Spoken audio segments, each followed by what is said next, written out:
चलिए अब आगे हम लोग कोशिका के बारे में आ, और अच्छे से अध्ययन करेंगे। ठीक है, यहाँ पे हम लोग कोशिका की संरचना देखेंगे। ठीक है, जिसमें हम लोग देखेंगे पादप कोशिका और जंतु कोशिका।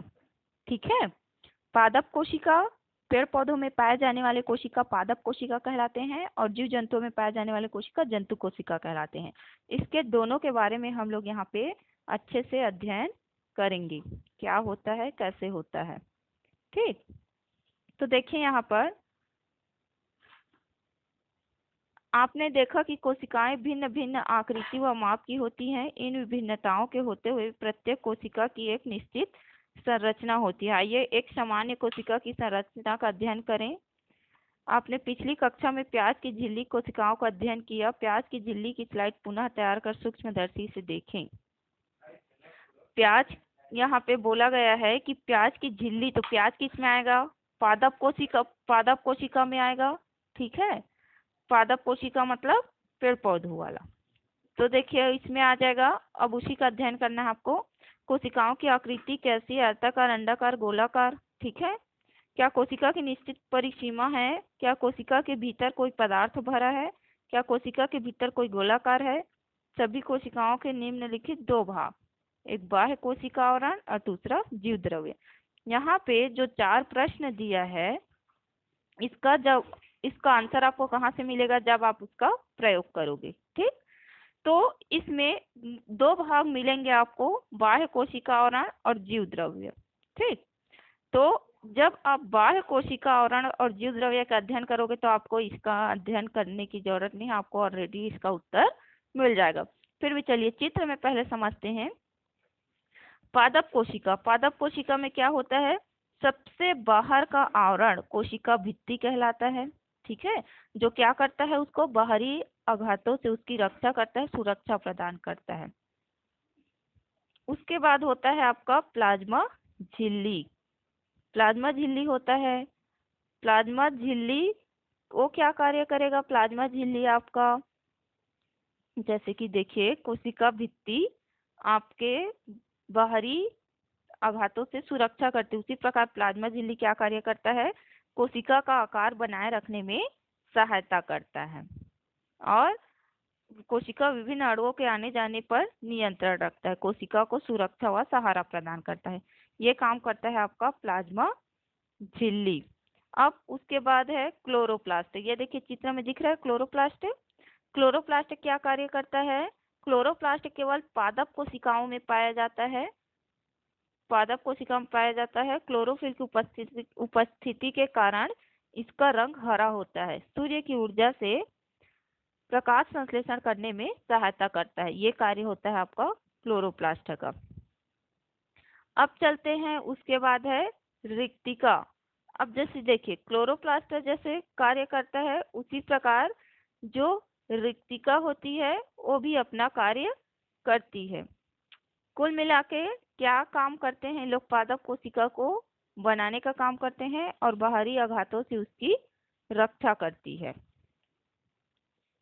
तो देखिए आगे अब हम लोग देखेंगे रिक्तिका।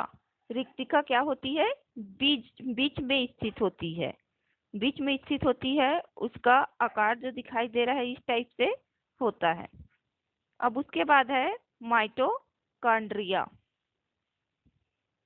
माइटोकॉन्ड्रिया क्या कार्य करता है, क्या काम करता है? तो देखिए दोहरी झिल्ली से बनी गोलाकार और छड़ाकार रचनाएं जिसकी आंतरिक झिल्ली में अंगुलियों के समान उभार दिखाई देते हैं, यही क्या है? माइटोकॉन्ड्रिया है। ये देखिए दिख रहा है चित्र में।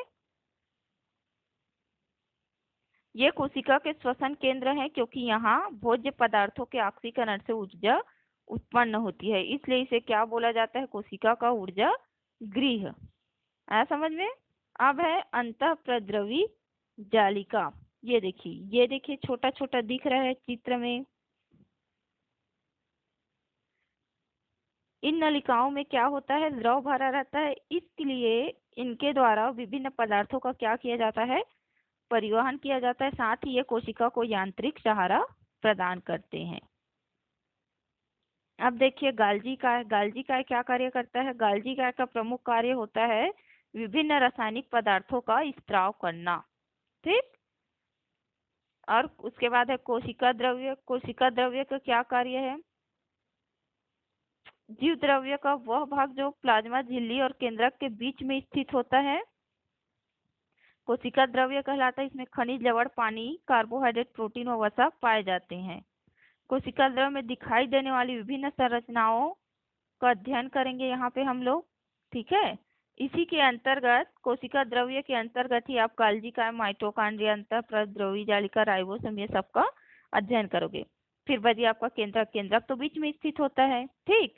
ये था आपका पादप कोशिका। सेम प्रोसेस होगा आपका जंतु कोशिका में, बस इसमें कोशिका भित्ति नहीं होगी, क्योंकि जो जंतु होते हैं वो अपनी सुरक्षा खुद कर सकते हैं। तो इसमें कोशिका भित्ति हट जाएगा, कोशिका भित्ति नहीं होगी और क्लोरोप्लास्ट नहीं होगा। ठीक। तो इस प्रकार से इसका अध्ययन करेंगे। तो सबसे पहले हम लोग देखेंगे बाह्य कोशिकीय आवरण। सभी पादप और जंतु कोशिकाओं में जीव द्रव्य के चारों ओर एक पतली लचीली झिल्ली होती है। इसे प्लाज्मा झिल्ली कहते हैं। अभी जो पढ़े हैं, यह झिल्ली जीवित व अर्ध पारगम्य होती है, जो प्रोटीन व वसा से बनी होती है। इसके निम्नलिखित कार्य हैं, जैसे कि कोशिका का आकार बनाए रखने में सहायता करना, कोशिका को विभिन्न अणुओं के आने जाने पर नियंत्रण रखना, कोशिका को सुरक्षा प्रदान। यहाँ पे प्रश्न बनेगा प्लाज्मा झिल्ली क्या है, उनके कार्य लिखिए, तो ये उत्तर उसका आ जाएगा। पादप कोशिकाओं में प्लाज्मा झिल्ली को बाहर से घेरे हुए एक और आवरण पाया जाता है, जिसे कोशिका भित्ति कहते हैं। प्लाज्मा झिल्ली के जस्ट बाहर में ये वाला भाग, सबसे ऊपरी वाला भाग कोशिका भित्ति है। यह सेल्यूलोज की बनी दृढ़ एवं निर्जीव रचना होती है, जो कोशिका की बाहरी सीमा निर्धारित करती है और कोशिका को निश्चित आकृति प्रदान करती है। तो देखिए, बाह्य का तो आप लोग अध्ययन कर लिए, अब जीव द्रव्य का अध्ययन करेंगे। ठीक।